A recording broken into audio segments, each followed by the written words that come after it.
qui est niveau MVP.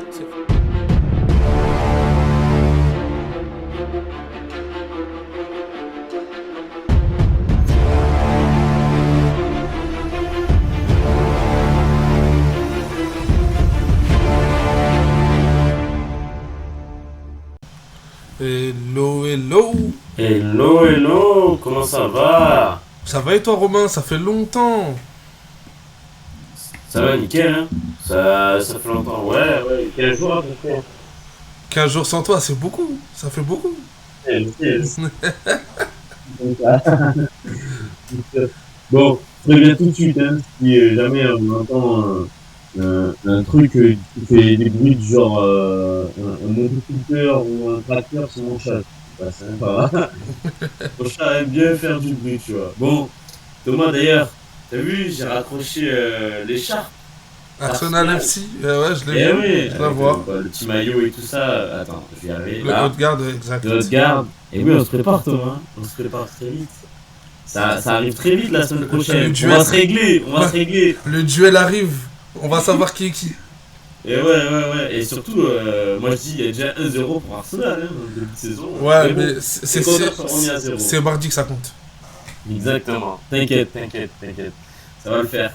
Ouais, parce que c'est vrai que j'ai eu la chance d'aller voir Arsenal Real Madrid et c'était exceptionnel. Franchement, top 3 des matchs de ma vie, on va pas se mentir. Ah, Le normal, stade, là, normal. ouah, Le doublé de c'est- Declan. Le doublé de Ouais. Declan. Ouah. Franchement, c'était fou et dire que mon collègue qui m'a accompagné me disait sur le premier je le filme pas, je me dis bon vas-y, pas besoin et tout ça. Et sur le deuxième je dis je filme ou pas, il m'a dit non, parce que tu vas porter la poisse. Eh, Je déteste. t'aurais pu Heureusement, immortaliser oui. les moments. C'est fou. Eh ouais, c'est clair. Non, mais tu sais que j'ai quand même vu en deux matchs, sur place, j'ai quand même vu les 3 coups francs en l'espace de 2 matchs. Parce que j'ai vu le coup franc de Lisée en direct, qui était de mon côté cette fois-ci. Et j'ai bien Ouais. vu, tu vois, avec l'équipe de France. Bon, bref, on parle pas équipe de France, on parle pas Europe, nous on parle États-Unis, on parle des States, merde. Yeah. Et on va parler Jamorant. Ah non, merde, je suis trompé d'émission. C'est Pardon. pas la bonne émission, c'est pas le bon sport. Merde, parce que comme on parlait de flingue, les États-Unis, tout ça, je me suis dit. Ah non, c'est vrai, c'est Memphis qui s'est fait flinguer. Pardon, excuse-moi. Ah, là, tu joues avec mes sentiments, c'est pas bien. Je peux faire mal, j'ai aucune équipe non plus, en fait, tranquille. T'inquiète, bientôt, Jay, il va finir peut-être à Chicago. Hein. Je le verrai bien là-bas. Ah, tu rigoles, mais ça peut être sympa. Tu vois, Le problème, c'est. Ouais, voilà. C'est encore plus la cité. Chicago, c'est plus la cité que Memphis, hein, je te le dis. Bref. On va parler MLS du coup, parce qu'on n'avait pas parlé MLS depuis un petit moment. On va parler donc la 9e journée de MLS. On avait 2 matchs, il y a eu quelques rencontres quand même très spectaculaires. Il y en a une qu'on n'a pas parlé, qu'on aurait pu aussi parler, Thomas, c'est le San Jose Earthquake qui fait 5-3, je crois, c'est ça. ouais.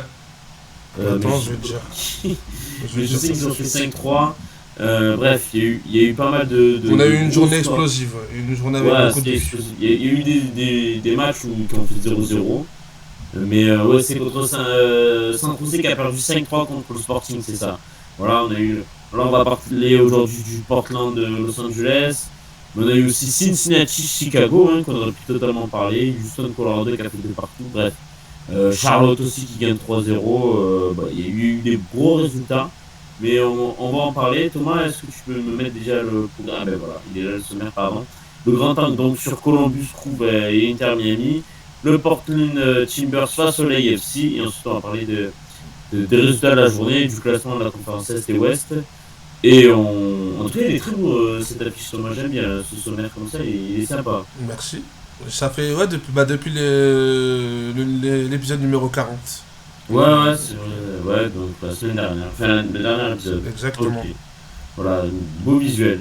On va commencer, on attaque tout de suite dans le dur sur le Columbus Inter Miami, Thomas. Let's go.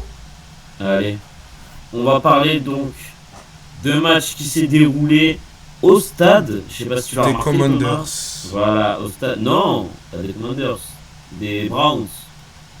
Ah, c'est Cleveland, oui. C'est pas Eh Washington. oui, mais des Cleveland Browns. On exact. n'était pas à Washington. Eh oui, Cleveland, étant donné qu'ils sont pas très loin de Columbus. Pour cette grosse affiche, Columbus Crew a décidé de récupérer le stade des Cleveland Browns qui n'est pas utilisé durant la saison actuellement pour accueillir l'Inter Miami. Donc j'ai pas regardé si le stade était plein à 100%, Thomas. Mais Je crois pas qu'il était plein à 100%, mais je crois qu'il y a une belle ouais, une belle influence. influence. En tout cas, en bas c'était bien plein. Hein. Je vais vérifier ça sur internet. Mais voilà, on a eu droit à un très beau match entre l'Inter Miami et Columbus Crew. Et c'est l'Inter Miami qui s'est imposé sur un but de Benjamin Kremaski après un très beau centre du latéral. J'ai perdu son nom. Ouais, Là. Gans. Voilà, c'est ça. Qui joue pas trop souvent en plus. Hein, qui est un petit nouveau cette année. Tu vois, il a un peu un gabarit à la Kolasinac, un peu. Tu vois, un Ouais, peu trapu. oui, c'est vrai, t'as raison. Bref, et du coup, l'Inter Miami a gagné malgré la tentative en tout cas de retour de Columbus qui a vachement poussé, hein, Thomas. Ouais, on savait que c'était un match important, je pense, pour les deux équipes. Voilà. C'est Il y toujours un avait... match spécial, hein, Exactement. c'est un match où on va dire les deux équipes se jaugent. Hein. C'est tout à fait ça. Ça nous permet aussi de voir les avancées et de savoir à peu près où les équipes en sont dans leur projet sur la saison. On a eu un match quand même serré et on a l'Inter Miami qui a encore une fois réussi à aborder un gros rendez-vous, en tout cas sur cette saison, de manière Thomas, j'ai la stat. positive. Je te coupe. Vas-y. 60 000 personnes il y a eu dans le match, dans le stade. Ok. T'imagines, ils arrivent à ramener quand même Lionel Messi, enfin, et sa bande, hein, et sa clique, hein, arrive à ramener 60 000 personnes pour un match de foot, de soccer dans l'Ohio. Ouais, c'est clair que c'est pas avec Bryce Duke et Waterman que t'aurais ramené 60 000 personnes, quoi. C'est sûr, c'est sûr. Mais voilà, 60 000 personnes, et en plus l'Ohio est une terre de foot, puisque mine de rien, ils ont Cincinnati et Columbus dans le même état. Ouais. Et d'ailleurs, il y a un épisode sur ça, sur la série sur la MLS Oui. de Apple. C'est Welcome to the Hill, je crois, ou un truc du genre, je crois. Oui, c'est ça, c'est l'épisode où il parle beaucoup avec Wilfred Garvey. Nancy, Matt Niasga notamment et le Exactement. coach. Voilà, voilà. Bref, je t'ai coupé, continue Thomas. Ouais, bah, je disais que Miami a encore réussi à l'emporter dans un gros choc au sommet du championnat. Donc, on commence à avoir des certitudes, je pense, côté Miami et côté Javier Mascherano. Que, voilà, on attendait au tournant. Hein, c'était quand même une surprise et une attente sur cette saison-là de voir comment il allait prendre la succession de Tata Martino et comment il allait réussir à gérer du coup ce groupe et ce vestiaire. Force est de constater que pour l'instant tout fonctionne pour le mieux et que son équipe réussit à valider les temps de passage en temps et en heure. Pourtant, dans cette rencontre, pour une fois, ils se sont fait dominer, Thomas. Ouais, bah, je vais mettre les stats justement. Vas-y, Comme voilà. ça, on va aller voir. Ça. Parce que là, il y a les stats. Ils se sont fait dominer en termes de possession, en termes d'XG, en termes de frappe. Ils ont été dominés partout par Columbus Crew, ce qu'on n'a pas l'habitude de voir avec l'Inter Miami. En plus, Columbus a même fait le double de passes de l'Inter Miami. Je crois que c'est jamais arrivé depuis que Lionel Messi, en tout cas, était dans cette équipe. Et malgré ça, c'est l'Inter Miami qui la remporte. On peut voir, je trouve que l'Inter Miami de Javier Mascherano sait s'adapter à son adversaire. Et c'est là la principale nouvelle et ce qu'on apprend pour ce Miami-là, c'est que c'est une équipe qui est capable de souffrir, c'est une équipe qui est capable de laisser la possession du ballon à l'adversaire et de procéder en contre et en transition. Et je pense que ça, c'est aussi dû au renfort que Mascherano et que le Miami a réussi à récupérer sur l'intersaison. Et j'ai l'impression qu'ils ont beaucoup plus confiance en leur défense que sur les saisons précédentes. Et ça va être une force, notamment quand les playoffs vont arriver. Et qu'on sait que Miami, maintenant, est capable de voyager d'une part, et est capable de souffrir dans un second temps, et de quand même l'emporter derrière, grâce à ses individualités, et aussi grâce à peut-être un esprit qui se dégage de cette équipe. J'ai trouvé quand même un esprit combatif et vraiment une vraie équipe et une vraie cohésion dans ce match du côté de Miami. Donc ça, c'est très très positif pour la suite. Moi, ce que j'ai souligné, mais on peut parler du but en lui-même, c'est déjà le positionnement en tant que pivot de Luis Suarez qui était côté gauche, qui a mis une transversale exceptionnelle pour le latéral droit du coup, et qui derrière, le latéral fait du bon taf, du dépassement de fonction, et centre pour Kremachi, pareil, fait du dépassement de fonction. Il a vu que Luis Suarez était à la première transversale, et il prend sa place, il va mettre sa tête, etc. Il n'a pas peur, ce petit jeune de Kremachi. Et c'est pour ça que c'est vraiment un jeune à surveiller, enfin, qu'on surveille déjà depuis 1 an et demi, on va pas se mentir, Ouais, ça fait déjà un moment, et qui prend petit à petit de l'impact, qui prend de la forme physique, parce qu'on le voit bien là, il est bien sec, hein, il est plus aussi frais qu'à ses débuts, Thomas. oui, oui, c'est clair. Et ça rejoint encore plus ce que j'ai dit juste avant, c'est que on a vraiment l'impression qu'il y a vraiment une cohésion, une équipe qui est vraiment là et qui est vraiment en place. Et ça se traduit et ça s'illustre par le dépassement de fonction dont tu parles et par aussi l'émergence de certains joueurs aussi du côté de l'Inter Miami depuis le début de saison déjà, pour les nouveaux et d'autres qui confirment déjà tout le potentiel et le talent qu'on leur trouvait sur les saisons précédentes. Et là, on parle de Kremachi. Mm. Marcelo Wiggins, du coup, le passeur décisif, l'Argentin, qui était là l'an dernier, et qui rejoue que pour la troisième fois cette saison. Il était blessé aux ischios, là, il revient de blessure, donc c'est son troisième match de MLS cette saison.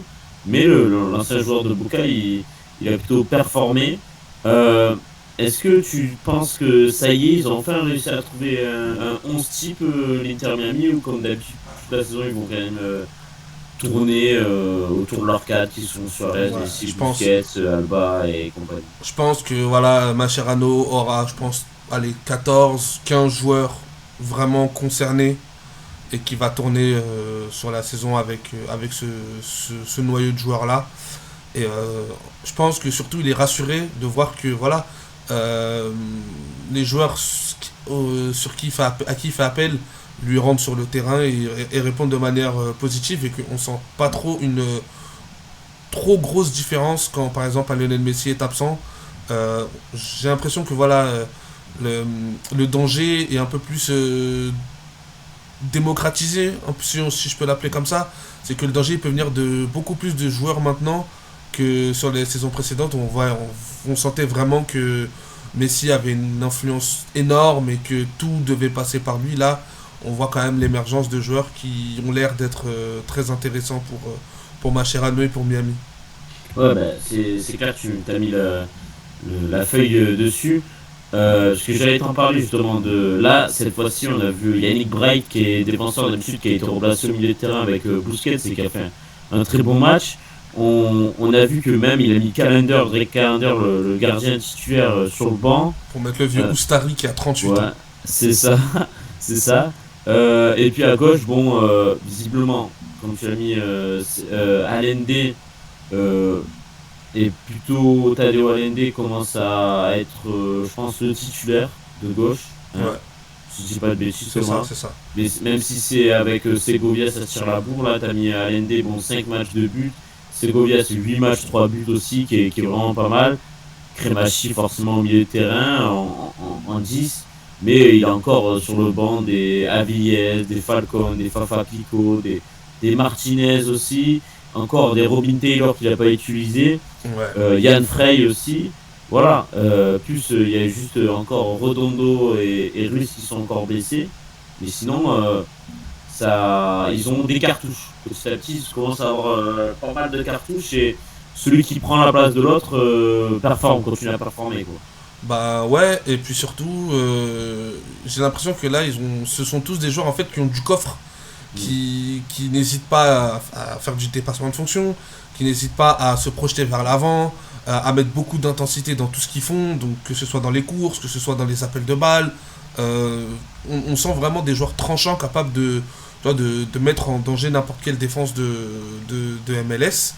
Et moi je voulais aussi parler du changement de système, où Mascherano du coup joue en 4-4-2. Hein, d'accord, avec Luis Suarez et Lionel Messi en pointe, et du coup soit Allende, Segovia à gauche et Kremachi à droite.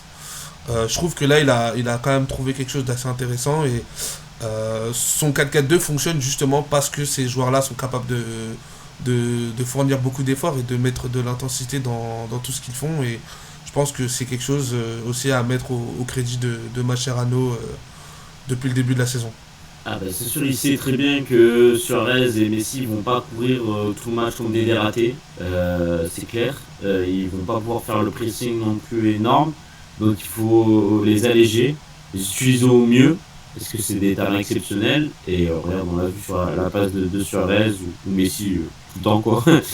Donc il faut arriver, faut que les autres se sacrifient pour eux, hein, clairement, mais les autres, il faut qu'ils se sacrifient tout en continuant en essayant de réussir à jouer leur jeu En tout cas, malgré c'est ça. plus équilibré avec du coup ces deux lignes de 4 qui permettent quand même de voir venir sur certaines périodes quand Miami va subir.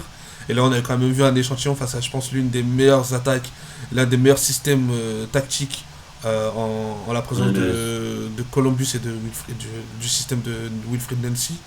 Donc voilà, ils ont rassuré, ils ont montré qu'ils étaient capables de souffrir et de quand même piquer de par leur qualité individuelle qu'ils ont. Mais on sent qu'un collectif est en train de se créer, de naître, tout doucement. Ok, ouais, je suis d'accord. Mais du coup, on a pas mal parlé de l'Inter Miami. Thomas, on va parler de Columbus qui, mine de rien, a fait un beau match, mais n'a pas gagné. Ça, c'est quand même dur pour eux.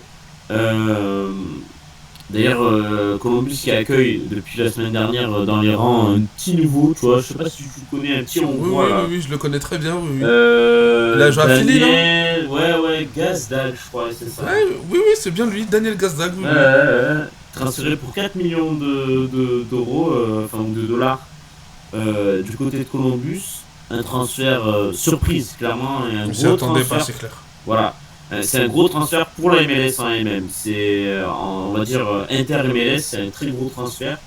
Et ouais, Daniel Gazdag, du coup, qui ne joue pas en tant que numéro 10 mais bien ailier en tout cas. Voilà. Thomas a fait une petite fiche dessus. 172 matchs en MLS, donc 74 buts, 27 passes décisives, transfert de 3,5 millions. C'est un très gros coup pour Columbus Crew, Thomas. C'est un énorme coup de la part de Columbus. On sait que voilà, à Philly, le projet est en train de changer. On commence petit à petit à se séparer des cadres qui ont fait le Les succès beaux jours. le succès de Jim Curtin, notamment à Philly. Et je pense que le mariage entre Gazdag et Columbus me semble parfait en termes de QI et de compréhension du jeu. Je pense que Gazdag va se régaler, va pouvoir jouer soit sur les côtés ou soit directement en soutien de Russell Rowe avec Diego Rossi.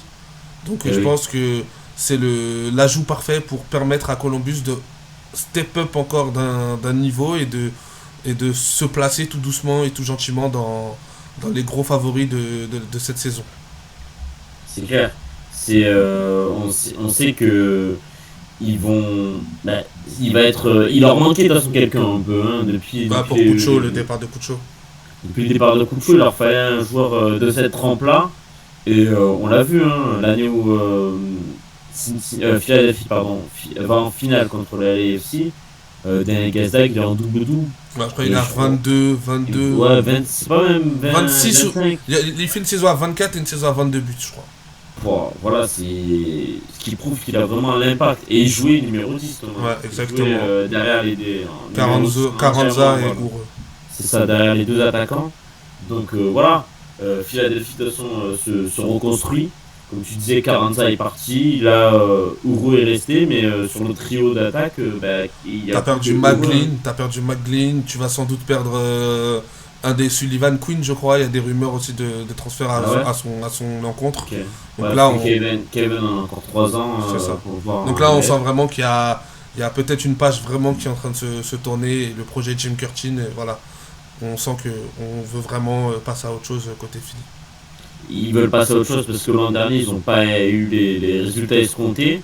Mais cette année, c'est plutôt pas mal, mine de rien, au niveau du renouveau. Ouais, après, je trouve ça quand même dommage de. Bah là, tu faisais un bon début de saison, t'étais quand Mm. même prolifique, voilà, t'avais Baribo qui était on fire en début de saison. Je Ouais. trouve ça dommage quand même de continuer à enlever les bons éléments de ton effectif, parce que je pense qu'il y avait peut-être quelque chose à aller chercher sur la saison. Mm. Euh, et donc, hâte de voir du coup ce qu'ils vont faire avec toutes ces rentrées d'argent, parce que mine de rien, Philly récupère un peu de l'argent renfloue ses caisses, et à voir qui seront les prochains joueurs du nouveau projet de Philly, peut-être tourner autour de Kevin Sullivan sur les 3 prochaines saisons. À voir.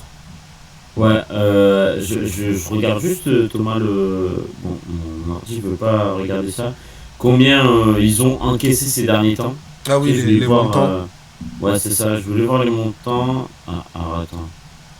Hop, peut-être s'il arrive. Bon, bref. Voilà. Les montants, ah là, je les ai. Ils ont revenu. Ah ouais, mais le problème, c'est que le bilan des transferts, il va me les calculer depuis la saison, tu sais, depuis l'été. Ah ouais, sans compter le. Ouais. Ouais, sans compter le mercato d'hiver. Parce que là, je vois au niveau des arrivées, ils ont dépensé euh, 6 millions, tu Ok. vois, avec Jean-Jacques, Oui, oui. Damiani, Vasiliev et Jovic, et Adeniran aussi. Ouais. Et après, au niveau des arrivées, au niveau des départs, Gazdag, 3,5 millions, Maglin 2 millions, José Martinez 2,8 millions, Damianov 150 000. Avec Aranza est parti libre, Thomas. Ah, ok. Et ouais, c'est ça que C'est malheureusement, dommage parce qu'ils auraient pu ouais, récupérer une petite enveloppe quand même sur lui. comme Leon Flatch, Jack Elliott aussi qui est parti à Chicago, tu vois. Tout ça, c'est des mecs qui sont partis libres, donc voilà. Au final, ils ont pas récupéré énormément, ils ont récupéré 7,5 millions. C'est dommage parce que tu vois, Carranza qui a une valeur estimée à 6 millions, bah, ils auraient pu bien le vendre. Et pour revenir à Columbus et au match contre Miami, on a quand même vu qu'ils étaient capables de mettre en danger n'importe quelle équipe de MLS. Et il faudra encore compter sur eux. Malheureusement, Russell Rowe a été très maladroit. Rossi Mm. également a été maladroit. Mais moi, ce qui m'intéresse là avec l'avenue de Gazdag, c'est qu'est-ce que tu vas faire. Parce que là, il y a 3 postes. Il y a 2 postes pour 3 joueurs. Avec Dylan Chambaud, de Daniel Gazdag et Diego Rossi en soutien de Russell Rowe. Qui tu vas installer à ce poste. Parce que là, au début de saison, Chambaud, il a été très performant, je trouve. Et il a commencé à prendre de l'influence dans le jeu de Columbus. Donc moi, j'ai hâte de voir est-ce que Russell Rowe sera toujours l'avant-centre. Est-ce qu'il va peut-être pas installer Rossi en pointe avec Chambaud et En Gazdag début en de saison, soutien. il mettait plus Rossi en pointe, hein. Donc ouais, à voir, parce que là il avait mis Russell Rowe pendant pas mal de temps. Donc à voir comment en tout cas Wilfried Nancy va décider de faire jouer son équipe. Moi ça m'intéresse de voir sur les prochaines semaines, prochaines journées, pardon, Mm. qu'est-ce qu'il va faire en fait avec tout ça, avec tout ce matériel. Euh, en tout cas, on s'inquiète pas pour eux en termes offensifs. À partir du moment où tu plantes 80, tu fais 3 XG contre l'Inter Miami qui est au complet, c'est que c'était plutôt pas mal. C'est que tu as juste eu un manque de réalisme, mais que tu te procures les occasions, et c'est le plus important. Ça va rentrer, on s'en doute pas. De toute façon, regarde, ils sont actuellement très bien classés, hein. Enfin, ils sont 4e à 1 point de l'Inter Miami qui a un match en moins, ou 1 point. Non, ils sont égalité avec l'Inter Miami, ils sont à 1 point de Charlotte et Cincinnati. Donc on s'inquiète pas pour eux, et puis ils ont une très très bonne défense, ils ont la deuxième défense du championnat, donc ça va le faire, Ouais, je c'est pense sûr. aussi. Je suis pas Voilà. inquiet. On passe au deuxième match, Thomas. C'est parti. Le match donc entre le LAFC et Portland qui s'est déroulé à Portland. Un match totalement fou, on va pas se mentir. Et je te le dis tout de suite, Thomas, pour moi, c'est le meilleur match que j'ai vu de Denis Bouanga au LAFC. Ou alors l'un des meilleurs. Je pense la même chose. J'ai On est j'ai- d'accord. j'ai beaucoup aimé son activité. Je J'ai l'ai trouvé rarement leader. vu autant proactif. Ouais, c'est vrai. Je suis d'accord. Je partage cet avis. Donc, déjà, ben, le match, il y a eu un penalty avec une mauvaise sortie du Goyoris C'est et un ça. penalty par Moura. Ensuite, l'AFC a égalisé grâce à Bouanga, mais il a été signé à leur jeu. Ça se joue à ça. Hein. Vraiment à ça. Et ensuite, euh, ben, on a eu le droit au deuxième but de Portland. Là, on s'est dit 2-0 à la mi-temps, c'est chaud. Et non, Olivier Giroud a marqué son premier but de la saison MLS et son premier but sur un coup franc direct. Qu'est-ce qui lui arrive? Et quel coup franc en plus, hein. Barre rentrant de barre. Ça fait double barre. Bah, oh, ok, Diklan, ok. Non, c'est un truc de fou, magnifique. J'avais rarement vu. Olive nous mettre des coups francs de la sorte. Ouais. Mais en tout cas, il nous a régalé. Donc, super coup franc, super but. Et puis derrière, quel taf de Denis Bouanga sur le centre pour David Martinez. Monstrueux. Il a été présent partout et c'est lui qui met. C'est un penalty. Par contre, c'est à la 90e. Oui, c'est ça, oui. Je me rappelle plus. C'était aussi tard, mais c'est un penalty et. Ouais, Il y a faute. Ouais, bien sûr. Ouais. Oui, au début, d'ailleurs, au début, il siffle pas faute, l'arbitre, et puis il revient sur l'action et tout ça. Moi, pour moi, ouais, ça peut siffler. C'est sûr qu'à la 90e, ça te fait chier, mais. On a vu d'ailleurs Neville vraiment hors de lui à la fin du match. Il Ouais, était mais vraiment en ouais, mais colère. d'ailleurs, c'est pas lui qui a pris le rouge, c'est Cherundolo qui a pris le rouge. C'est très drôle ça. Et d'ailleurs, je sais pas si tu vois sur l'action, Cherundolo, il dit, quand Cherundolo prend le rouge, tu sais, Bonga, il va voir l'arbitre, il lui dit non, non, non, non, non, comme ça, et quand il sort le rouge, il dit, eh bah si, comme ça. Ouais, si, J'ai vu sur les lèvres, j'ai vu sur les lèvres, j'ai totalement compris ce qu'il disait.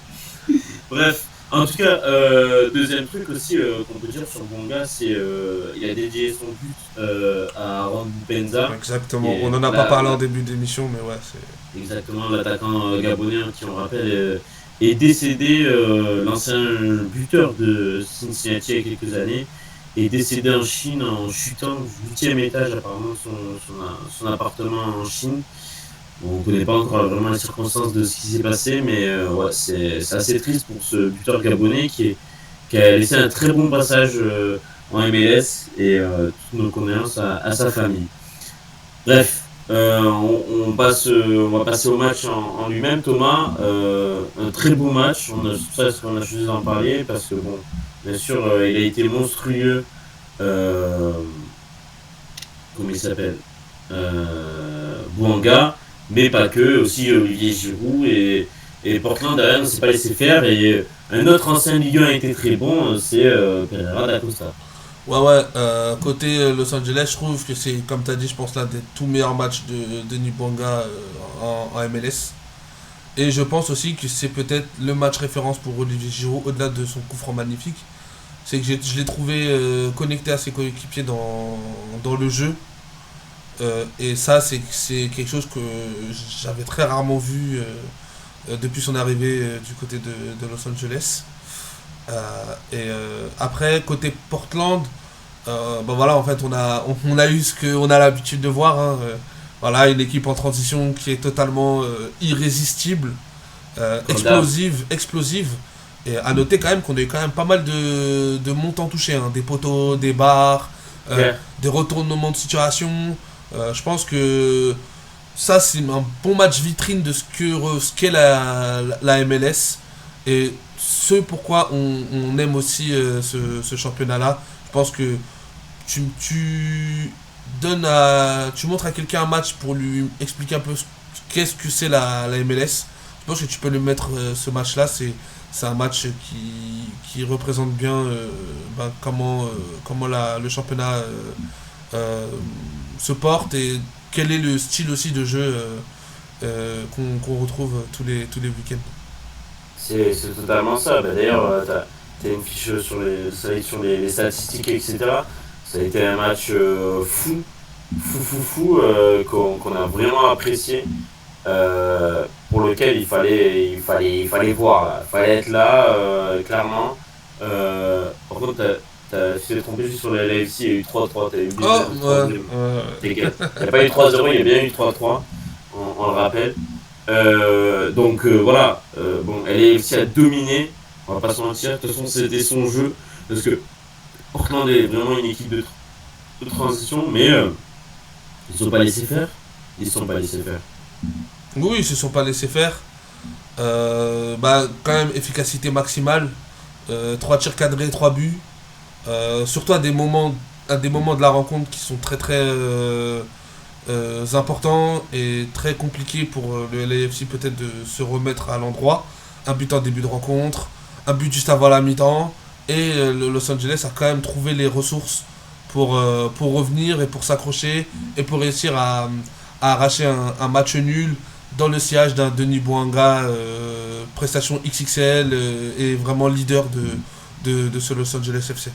Ça faisait un petit moment qu'on les avait plus vus comme ça, les AFC, non parce que même s'ils ont gagné le dernier match contre San José, je veux dire, contre San Diego, tu vois, ils n'ont pas su montrer leur force de caractère à revenir. Là, ils ont su, c'est un match nul, mais c'est un beau match nul plaisant. Bon, ils sont septième de leur conférence. Je veux dire, ils sont qu'à 2 points de leur adversaire du soir, Portland. Et ils vont pouvoir revenir pas loin. En tout cas, ils restent bien dans les sillages, dans le bon wagon. Et ils sont pas loin du bon wagon. Là, Los Angeles, on sait qu'ils ont connu quand même une intersaison assez particulière avec des départs, voilà, des arrivées un peu aussi tardives. Par exemple, celle de Under qui est arrivée il n'y a pas trop longtemps de Mm. ça. Il y a quand même euh, une nouvelle, un nouveau groupe. Faut que Chirundolo il arrive à faire passer son message et ses idées aux nouveaux joueurs. Donc je pense que c'est positif de réussir quand même à s'accrocher et à revenir dans les derniers instants du match. Ce seront des vertus que Los Angeles pourra, sur lesquelles le Los Angeles pourra s'appuyer sur certains matchs difficiles à l'extérieur. D'autant plus qu'on sait qu'il est difficile de se déplacer du côté du Providence Park à Portland. Et que Portland reste une équipe quand même dotée de très très bons joueurs techniquement et même dans la vitesse. Los Angeles a montré que voilà, ils sont capables de dominer, ils sont capables de produire du jeu et ils sont capables aussi d'arracher les résultats. J'en reviens un peu à notre comparaison qu'on faisait de Los Angeles FC où on disait que c'était un peu le Real Madrid Mm. de MLS où c'est vraiment une équipe qui n'abandonnera jamais jusqu'à la dernière seconde. Ils mettront toutes leurs forces dans la bataille pour accrocher des victoires, des trophées et des résultats. Je te coupe juste, je viens de recevoir une notif Arsenal. Le match a commencé, Arsenal gagne déjà 1-0, but de Kivior. Ah Voilà. bah, voilà. De toute façon, le championnat il est fini. Ah oui, mais on sait très bien, que le championnat est fini. Mais bon, c'est bien Ça fait pour. toujours plaisir pour la confiance. C'est ça, parce que d'ailleurs, il me semble qu'il joue pas ce week-end. Hein. Non, c'est finale, il y a Euh, la finale de la Cup, je crois. Ou Ah, les demi, il y a les demi-finales de coupe. ouais, donc pas plus mal, ça fait une semaine de repos. Et, Après, je sais pas si c'est le mieux. Moi, je préfère quand même. On a vu le PSG contre Aston Villa, on a eu quelques jours de repos. C'est ça, ouais, ouais, mais après, c'est ça peut pareil, couper les gens. Ça... Mais, et vous, vous jouez avec qui ce week-end? On joue Nice vendredi Nice, d'accord. Ah, pas mal. au Ok. parc. Au parc? Ouais, au Ouais, parc. d'accord. Bref, petite interlude, juste. Mais oui, c'est vrai que c'est le Real Madrid de l'MS. On sait très bien, espérons pour eux d'ailleurs qu'ils finissent mieux que cette saison que le Real. Mais est-ce que aussi, je voulais te dire, ce premier but enfin de Giroud va pas pouvoir enfin tout débloquer quand on voit la performance de Bonga, le but de Giroud. Ça y est, genre là, vont peut-être s'installer vraiment les AFC. Bah, moi, je pense que, en tout cas, comme j'ai dit en préambule, pour moi, c'est le meilleur match d'Olivier Giroud au-delà du but qu'il a inscrit. Parce que je l'ai trouvé connecté à ses coéquipiers, à ses deux ailiers notamment. Et moi, je pense qu'il manquera peut-être encore de trouver le bon ailier droit qui qui peut compléter cette attaque. Normalement, Under est là pour ça. C'est ça, pour l'instant, Under démarre souvent sur le banc, Mhm. fait des rentrées. On a aussi Martinez et on a aussi, comment il s'appelle le petit jeune qui était... Celui qui a débuté là. Oui, j'ai oublié son nom, ça. Attends, Ordaz, Nathan Ordaz. Nathan Ordaz, voilà ça. Voilà, donc Et pour ouais, l'instant, Cherundolo tâte encore entre ces trois joueurs à droite. Et, mais en tout cas, ouais, c'est positif de voir en tout cas Bouanga, taille patron. On sent que c'est vraiment lui la star du projet. L'équipe est tournée vers lui, c'est lui qui prend les coups de pied arrêtés, qui a de cesse de percuter à chaque fois qu'il a le ballon, qui tente sa chance beaucoup. Donc c'est peut-être aussi le début de quelque chose d'intéressant pour Los Angeles, à voir sur la suite de la saison. En tout cas, il ne faudra pas les enterrer, ça c'est sûr. et puis de toute façon, on le voit quand il est comme ça, il est inarrêtable. Hein. Et Mosquera, clairement, il a pris cher tout le match. Ça, c'est sûr. Bon, tu as un petit truc à dire rajouter sur Portland, Thomas, ou on conclut l'émission là, sur les classements? Bah attends, moi j'avais peut-être Une juste, slide. ouais, j'avais juste une petite slide Vas-y. par rapport au Los Angeles FC. Je trouve Ah euh, oui, que c'est là où le bas le blesse bas blesse, pour exactement. moi. Ouais. Je pense que sur ce match-là, il m'a manqué quelque chose au milieu de terrain. Ouais. J'ai trouvé pas assez inspiré. Tu domines, mais je sais pas. Je trouve que voilà, ils sont en transition, ils sont transpercés trop facilement. Ils n'arrivent pas à gérer la profondeur et les espaces dans leur dos. Et avec le ballon, je trouve ça quand même très pauvre.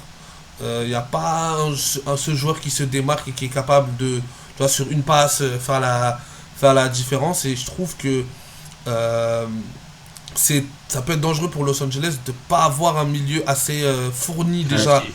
assez Ouais. fourni en quantité déjà, et en qualité technique, et notamment un vrai milieu offensif, quoi. Vraiment un joueur offensif. J'en attendais beaucoup de Timothy Tillman. Mhm. Parce que voilà, il était déjà là les saisons passées. Il tournait beaucoup avec Boguch et d'autres. Et là, on lui a vraiment fait de la place. Il est installé dans le milieu en tant que titulaire. Donc là, j'en attends beaucoup plus de ce secteur de jeu-là. Je sais pas toi ce que t'en penses, mais moi en tout cas, je suis encore sceptique. Ouais, je comprends totalement. C'est vrai que c'est leur faiblesse. Limite, je trouve que, comment il s'appelle, Olinshed, il apporte limite plus Exactement. que les autres offensivement, déjà. Dans la latéral gauche. Donc bon, ça D'ailleurs, il a mis une sacrée frappe pied tendu là, elle était, sur le poteau, elle était grave drôle. C'est sûr que c'est un défenseur quand même. Mais oui, il manque quelque chose au milieu de terrain pour apporter offensivement et de créativité, clairement. Leur milieu, et de toute façon, on l'avait noté, c'est un milieu, on va dire, trop faible créativement. Bah surtout, je me dis, est-ce que c'est un milieu qui a été choisi plus pour une équipe du coup qui va subir et du coup qui jouera plus les transitions, ou est-ce que c'est un milieu de terrain qui est compatible pour affronter des blocs bas. Mm. Et je me dis que voilà, quand tu es le Los Angeles FC, tu auras tendance à plus avoir le ballon et plus être en position de dominateur que d'équipe dominée. Donc je me dis qu'il manque peut-être un élément dans ce secteur de jeu-là. En plus, la deadline pour le mercato, c'est demain pour la MLS. Donc, Ah, comment ça se fait que ils aient pu recruter parce que leur mercato a été prolongé en gros, ça. ouais, donc c'est ça. Donc là, le mercato, il se termine demain. Mais c'est que les transferts inter. Oui, oui, oui, Inter MLS. Et d'ailleurs, ils ont aussi recruté le petit Holm, là, que j'ai vu du Celtic, qui a joué que 3 matchs. Donc, à voir, est-ce que lui sera le joueur qui permettra de rajouter cette touche créative au milieu de terrain. En tout cas, moi, c'est mon gros chantier, c'est le gros chantier pour le LAFC, et j'ai hâte de voir ce qu'ils vont faire. Peut-être l'arrivée d'un certain Frenchy, Ouais. Genre un AG, c'est ça? un AG, un numéro 7, Ouais, c'est ça. Ok, tu vois, qui ok. fait... Fan de David Beckham. Exactement. Ok, ouais. Pourquoi pas? Ah bon, alors là, ça serait pas la même. Hein. Et d'ailleurs, je pense Thomas, en fait, tu vas te transformer en manager général comme celui qu'on voit dans. Bah, dans la série MLS d'Apple. Le manager du Los Angeles Galaxy qui fait signer Race. Oui, Enfin, oui, ouais, ouais, ouais. on suit lui et on suit le manager aussi de Charlotte. J'ai pas fini encore la saison. Aïe aïe aïe, moi je l'ai fini, c'est bon, je suis à jour. Mais en tout cas, Et c'est elle super, hein, c'est tellement bien fait. ouais, c'est vraiment bien fait, elle est bien cool et La Ligue ça 1 change devrait, la des Ligue 1 séries devrait en Netflix, tu prendre. vois. La Ligue 1 devrait en prendre de la graine, tu vois. C'est dans le style des séries Netflix, mais je trouve qu'elle est, elle a ce que, elle nous a donné ce qu'on veut vraiment, c'est-à-dire les coulisses, tu vois. Exactement. Pas que les matchs, etc. Nous, on veut voir des vrais trucs qu'on n'était pas au courant, tu vois. Les vraies coulisses, c'est ça qu'on veut voir, le quotidien des trucs. Et je pense qu'ils ont vraiment compris ça, tu vois. C'est ce que il manquait ces derniers temps, peut-être un Netflix, tu vois, pour, je sais pas Le moi. truc sur Manchester City qu'ils ont fait, c'était pas si fou. Le truc sur Oui, l'Espagne aussi. sur les semaines, j'ai même pas vu, mais même, tu sais, les Drive to Survive. Ouais. Au début, ils étaient excellents, et ces dernières années, c'était un peu tassé. Cette année, elle était pas mal, mais voilà, c'est ce qu'on veut. Bah, de toute C'est façon, ouvrir les c'est un coulisses. peu comme All or Nothing sur Prime, hein, que je trouve exceptionnel, Ah, il excellent. était exceptionnel. Celui sur Arsenal, il Ouais, est ouais. monstrueux. Encore aujourd'hui, on ressort des images tout le temps de comment ça se passe, comment ça se déroule dans le club, etc. Et d'ailleurs, j'ai revu aujourd'hui des images où on voyait des supporters d'Arsenal, à l'époque en 2020, je crois, hein, Ouais. qui voulaient la démission d'Arteta. Et oui, quand il met Aubameyang puis, à Donc, l'écart. Ouais. c'est ça, il le met à l'écart, mais même avant, on a des mauvais résultats, etc. Et voilà, les mecs, ils disent, il y a des mecs qui disent on veut, on veut le virer, d'autres qui disent non, il lui faut du temps, etc. Il est jeune. Bon, ben voilà. Le temps donne souvent raison aux entraîneurs. Bon, sauf Tenac. C'est vrai. Ouais, en vrai, ouais, franchement, vous lui avez vraiment donné du On temps. lui a donné 3 ans et je pense on lui a dû lui donner facile 500 millions, je pense. Au moins. Au Je moins. pense qu'en 3 ans et 500 millions, tu fais mieux que lui. Je pense, ouais. Je rigole, je suis pas. Je suis Bien pas. Je sûr, reste à ma place, tu vois, mais je bien pense sûr. que. Je pense que voilà, on s'est pris quelques bananes, quoi. C'est sûr. Pardon. On s'est pris Oui, c'est quelques sûr. bananes. C'est sûr, c'est sûr. Là, je connais un certain Bruce Campos qui gère un peu mieux son argent ces derniers temps. Ouais, ouais, Ces ouais. derniers temps. Au début, c'était pas ça. Voilà. Bon, tout le monde, on va passer quand même au classement. Allez, c'est Au parti. classement, pour conclure. Allez, on va à Sur ça, l'ouest. je parle aussi des résultats en amont. Attends, juste avant les classements, on va parler des résultats. Ah bah vas-y, attends. J'ai la fiche. Euh... Non, mais t'as pas de fiche sur les résultats, Non, bah non? non, du coup, non. On va le faire en. Non, mais à l'oral, à l'oral. C'est ça. Du coup, je disais, au niveau des résultats, donc on a parlé du San Jose Sporting Kansas, terminé par un 5-3 pour Sporting. Toronto qui est allé s'imposer au Real Salt Lake 1-0, notamment un carton rouge pour Diego Luna. Toronto a noté que on était aussi tenté d'en parler, parce que je trouve que ça faisait longtemps qu'on n'en avait pas parlé. Il reste sur 4 matchs sans défaite consécutifs. Donc c'était pour ça, mais on attendra Ouais. une Le victoire plus cinquième. nette et Ouais, le c'est ça. 5e pour en parler. Et toujours, ils sont toujours très mal classés quand même. Ouais, ouais, Voilà. forcément. Mais ça reprend. Cincinnati qui s'est imposé à Chicago, enfin, grosse victoire de Cincinnati face à Chicago. Et Chicago qui a pris le match nul face à l'Inter Miami a perdu face à un deuxième choc consécutif. Houston, Colorado sont neutralisés de partout. Minnesota et Dallas pareil, tout comme Saint-Louis et Vancouver, 0-0 des Oh, deux derniers Saint-Louis, matchs. Saint-Louis c'est vraiment des purges. C'est un dur. Ah bah attends, j'ai un quatrième match nul si tu veux. Le CF Montréal face à Orlando City qui s'est terminé par un 0-0. On a quand même eu 3-0-0 consécutifs, c'est dur. Par contre, là, Charlotte a bien cartonné, 3-0 face à San Diego. Gros résultat de Charlotte, mais par contre, Charlotte, grosse bon. défaite de San Diego là, hein. Là, c'est dur. Et Liel Abada en ce moment est en feu. New England qui fait un très bon résultat face à New York City, 2-0, avec notamment un but de Campagna, un but de Ganago. Ça fait plaisir pour leur recrue. Ouais. On a New York Red Bull qui, eux, par contre, ont perdu également, je veux dire, du côté de DC United, face à DC United. Faut le faire quand même de perdre contre DC. DC c'est pas non plus la meilleure équipe. Et je crois qu'en plus, Benteke il est sorti sur blessure si je dis pas de bêtises. New England et DC qui tapent, c'est dur, hein. Wow.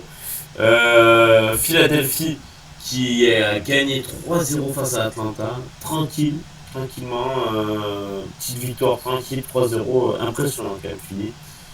Seattle aussi 3-0 face à Nashville. Et ensuite, on a en début de samedi soir, on a eu Austin qui s'est imposé 1-0 face au LA Galaxy. Donc Austin qui est deuxième du championnat, mais qui est la deuxième, je crois, qui est avec une différence, Thomas, un goal average, tu vas voir, de -1. Je savais même pas que c'était possible, Thomas. Je savais même pas que c'était possible. Mais moi, les classements, tu vas voir. Made in Austin. Mais moi, la conférence Ouest, tu vas voir, on va bien Made rigoler. in Austin. Non, mais c'est trop. Waouh, Quand j'ai vu ça, je croyais qu'il y a eu un bug, tu vois. Et non, Par regarde. contre, Vancouver, ils font le trou. Vancouver fait bien le trou. Ils ont fait match nul, mais ils font le trou parce que les autres sont nuls derrière. Austin, donc, qui gagne 1-0. Ah, désolé, il y a mon chat qui arrive. Je crois qu'il est d'accord avec lui. lui. L'appel, voilà. Austin, donc, 16 points, moins une différence. Si tu veux que je te dise leur nombre de buts marqués et encaissés, tu vas rigoler. Hein. Ça doit pas être beaucoup de buts, hein. Il n'y a pas beaucoup de buts inscrits. 7 buts inscrits en 9 journées, 8 buts encaissés. Ah bah, c'est super, hein. C'est la 3e meilleure défense de la conférence. Hein. Mais alors... Bon, l'attaque, voilà quoi. On repassera. Bah, l'attaque, c'est la 3e pire attaque de la conférence. Ah bon? Ça, je suis surpris. Ah, c'est un truc de fou. Gagner tous ces buts, tous ces matchs 1-0, c'est exceptionnel. J'ai l'impression de voir l'OM de Eli Bob, tu sais, 2013 quoi. 2012-2013, on finit 2ème avec 1-0 à chaque match quoi. Bref, voilà. La casquette vissée sur le crâne. Exactement. Ouais, mais ça fonctionne. Eli. Mais Minnesota, du coup, égalité avec Austin. Ensuite, on a Portland Timbers qui est toujours bien placé, égalité avec Colorado aussi à 15 points. San Diego qui chute un peu, mais bon, voilà, on peut voir qu'une victoire, il pourrait être 2ème. Los Angeles qui s'accroche petit à petit. On a Seattle qui revient très bien. Dallas, bon, qui est 9ème, barragiste pour le moment. San Jose, résultat en dentier, on va dire, pour cette équipe quand même explosive. Eux, tu vois, contrairement à Austin, ils sont 10ème, pourtant ils ont plus de goal average. Voilà, on savait que c'était déséquilibré. Ah, c'est clair. Par contre, Salt Lake -6, c'est dur, tu vois. 11ème avec 9 points en 9 matchs. Tout comme Saint-Louis, qui sont plus équilibrés, on va dire. Oh, ça c'est une purge. En même temps, il faut que des 0-0. Ouais, c'est ça. Par contre, Sporting qui se relance bien avec cette 2ème victoire de la saison. Houston à 7 points et Los Angeles Galaxy dernier avec 3 points. Ah, j'ai mal à mon foot quand je vois ça à l'époque, je sais pas. On l'avait dit, hein. on l'avait prévenu, mais pas dans ces proportions-là. Je pensais pas quand même qu'ils allaient avoir que 3 points. Mais... C'est clair. Et ensuite, on passe à la conférence Ouest, mon grand. Est, pardon.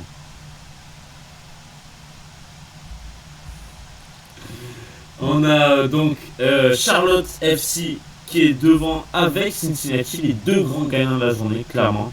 Ça c'est sûr, ils ont profité de cette défaite de Columbus Crew pour passer devant. Et donc on a l'Inter Miami qui est toujours très bien placé aussi, qui repasse avec cette victoire devant Columbus, avec un match en moins, on rappelle, contre New England Revolution. Ensuite Philly, pareil, qui profite de cette journée pour accrocher le bon wagon. Et là, clairement, on a un Big Five. Ouais. Et il va falloir bien s'accrocher. Derrière, Nashville, qui fait pas trop de bruit, mais qui, malgré son carton qu'ils ont pris, reste 6ème. Orlando et Chicago qui sont là aussi. Les 2 New York qui se lâchent pas, comme d'hab. De toute façon, toute la saison, ils vont être 9ème, 10ème. Non, mais toi, c'est trop drôle. J'en peux plus de. L'un fait un résultat, l'autre pareil, c'est trop. Ah, c'est les mêmes équipes. Ah, j'en peux plus. C'est pas la NBA où t'as Brooklyn et New York et Knicks qui sont bons et très nuls, quoi. Non, mais j'ai l'impression que c'est tout le temps la même. Ils se suivent tout le temps. Ils se suivent tout le temps. C'est trop. Ah, c'est vraiment une folie ces derniers temps. Et ensuite, on a New England qui, par contre, reviennent petit à petit, Thomas. Franchement, il y a moins qui se tapent pour les barrages, je pense. Atlanta, c'est un peu plus compliqué. Mais là, je pense que pour les barrages, dans cette conférence-là, il va y avoir beaucoup d'équipes qui vont être encore en vie. Et ça va, Comme tous les ans. comme d'hab, se jouer au Decision Day. Exactement. À l'Est, il y a toujours du suspense, comparé à Voilà, l'Ouest. c'est ça qui est bien, c'est ça qui est bien. C'est ça qui est bien, et donc, et là par contre, tu vois, tu regardes les différences de buts, c'est assez cohérent. Hein, voilà. Il n'y en a pas au moins un qui se trimballe comme Non, ça non, dans les...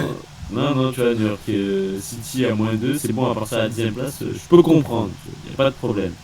Et puis Charlotte, avec +9, ils ont la meilleure différence, surtout de leur conférence, et c'est pas mal. Ah ouais, Non, mais pardon. eux, en ce moment, ils marchent sur l'eau, donc qu'est-ce que tu veux dire? En ce moment, il n'y a rien à faire. C'est clair. Bon, Thomas, on va regarder juste, je regarde en deux speed. Ouais, la prochaine journée. C'est ça, la prochaine journée, on aura Cincinnati Sporting Kansas. Toronto face à New York City. Putain, oh le. Oh, oh attends, attends. Thomas. Montréal, New York, Red Bull. Exactement. Montréal, New York, Red Bull, Toronto, New York City. Oh, même là, les deux clubs new-yorkais font les deux clubs du Canada. C'est un truc de ouf. Genre, ils vont faire le même résultat. Ah, j'avoue, 0-0 les deux. Oh mon dieu. Bref, ensuite on a fini DC United, Orlando, Atlanta, Ok. Charlotte face à New England. Pas mal, mais bon, ce sera Charlotte à domicile, c'est la meilleure équipe à domicile de la saison. Donc, Force à New England. face à New England. Et à NFS Ganago, notre poteau. Si on peut l'avoir en interview. Ah, je dis pas non, hein, tous les jours, hein. Moi je dis pas non à NFS. Vive les Canaries, hein. Moi, y a pas de problème. Exactement, Hein. vive Nantes, vive le FC Nantes. T'es sûr toi, après le match de hier? Oh, bah oui, on les a Sabine. laissés. Oh, il est beau, il va pas rester à Nantes, tu vois. Il ira en Bundesliga s'amuser. Ah, clairement, vraiment, c'est totalement ce genre de joueur. Bref, Columbus, San Jose, on va avoir San Diego, Real Salt Lake, Houston face à Austin. Oh là. Attention à 0-1, le 0-1 des familles qui arrivent. Chicago va se déplacer à Nashville. Ça, c'est un beau match. Ouais, Colorado face à Seattle, pas mal aussi, Aussi, ouais. à l'ouest. Ouh, là j'ai le choc à l'ouest, Thomas. Minnesota face à Vancouver. Ok. Choc à l'ouest à 21h, Thomas, ça va être pas mal. C'est cool, ça, très bien. Et ensuite, on aura à 23h l'Inter Miami contre Dallas.